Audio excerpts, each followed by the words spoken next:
Many young hair loss sufferers walk into a hair transplant clinic thinking they're walking into a salon and try to ape the hairlines of their friends, their peers, their compatriots or their relatives. But they do not realize that that person is not balding and they get the hairline fixed at a low level.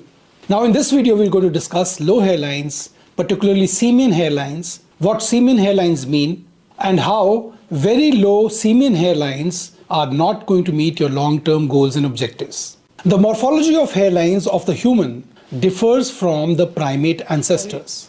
Though a receding hairline or even baldness for that matter is evolutionary by nature, every subsequent generation has more and more severe baldness. However, many young hair loss sufferers want to mimic their primate ancestors, and some clinics go a step further and oblige every whim and fancy of the client who seeks a low hairline, not knowing that this simian hairline is not what God ordained for the Homo sapien. It is pertinent here to realize that the hairline of young age, of childhood, is similar across genders, but as we age, as we reach adolescence, the male hairline recedes and becomes more and more M-shaped, whereas the female hairline retains its heart-shaped character. The mid-frontal point or the center point of the hairline above the glabella point here also continues to recede as we age. And this is not baldness. This is just the hairline being reset as we mature in age. It recedes till such time that the mid-frontal point rests over the origin of the belly of the frontalis muscle, which is a part of a broader muscle, the occipitofrontalis. In this video, I'm going to tell you about how a simian hairline results. The hairline, the low-set hairline, mimicking that of our great ancestors, which is becoming quite rampant as more and more hair transplants get done, as more and more clinics open, clinics which do not have any knowledge about the morphology of the Homo sapien hairline. Low hairlines are becoming the order of the day.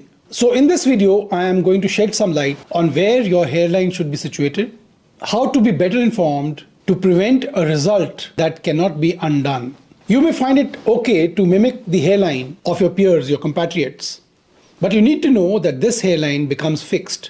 As you age, as your colleague on whose hairline you have designed yours through hair transplant, through a willing clinic, the hairline of your colleague will continue to set back as he ages. That is the law of nature as far as hairlines are concerned. However, your hairline has got fixed. The hair on your hairline are not programmed to recede as you advance in age. This fixed hairline, though it may look normal at this moment of time if you are in your early 20s, but as you go towards 35, it will give you a strange, awkward look and you would like to get it undone, which in many cases will be impossible because your hairline has been written in stone. So what are the ways in which we determine where the hairline should be? Most commonly, people talk about four-finger breadths, that the hairline should be 4 finger breadths above the eyebrows. Well, this is a very objective way to form a hairline. It does not take into consideration various other factors like the structure of the face, the type of hairline in the patient's family, the curvature of the forehead, which may differ from person to person. It makes all hairlines look the same. Broadly speaking, a hairline will be about 7, 8, 9 or even 10 centimeters above the glabella point, that is a point in the center of the two eyebrows.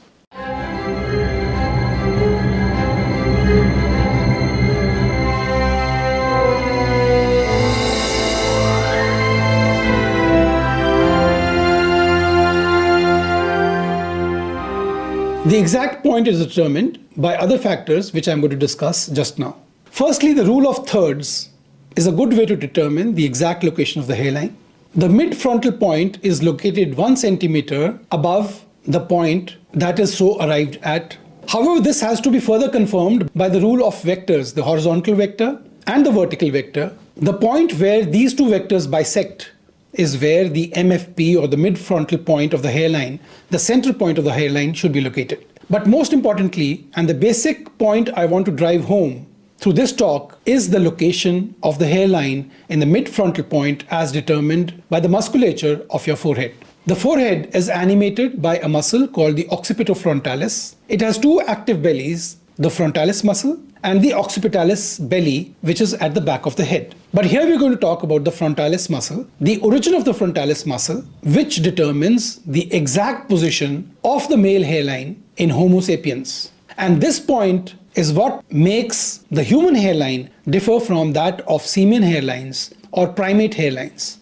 When you raise your brow up, the wrinkles that form have an end point. The end point where there is no formation of wrinkles of the frontalis muscle is where the hairline should be. Like in this patient, you can see the position of the hairline can be determined by where the last wrinkle forms. The area above this point where the last wrinkle forms is where natural hairlines should be located in the Homo sapien.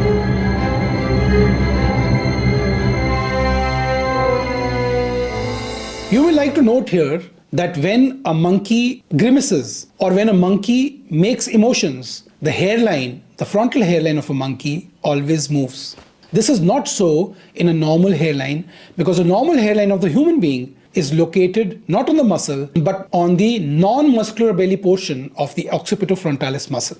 It may move up or down as we raise our forehead, but it does not get animated when we are expressing ourselves or when we are moving the muscles as part of our emotion. So if a low hairline is given, throwing caution to the wind, not understanding that the hairline should not be over the belly of the frontalis muscle and it should be confined above the origin of the frontalis muscle, we are bound to make grave mistakes in designing the hairline. This sort of hairline is a giveaway from a distance and not a desirable result from a hair transplant. This is a simian hairline, the hairline of early primates, and is difficult to correct once hairs have grown without leaving scars. In the end, I would like to underline the fact that a hairline should be age appropriate. The hairline of 25 does not mimic the hairline of 35. So if you get a hairline fixed at 25, since it's not going to recede with time, at 35, you're most likely than not going to regret undergoing the hair transplant for a low hairline. However, in patients who are, say, 25, want a low hairline, but if we take the morphology of the location in mind and we give them a low hairline, they do not have any history of baldness, there is no thinning on examination of their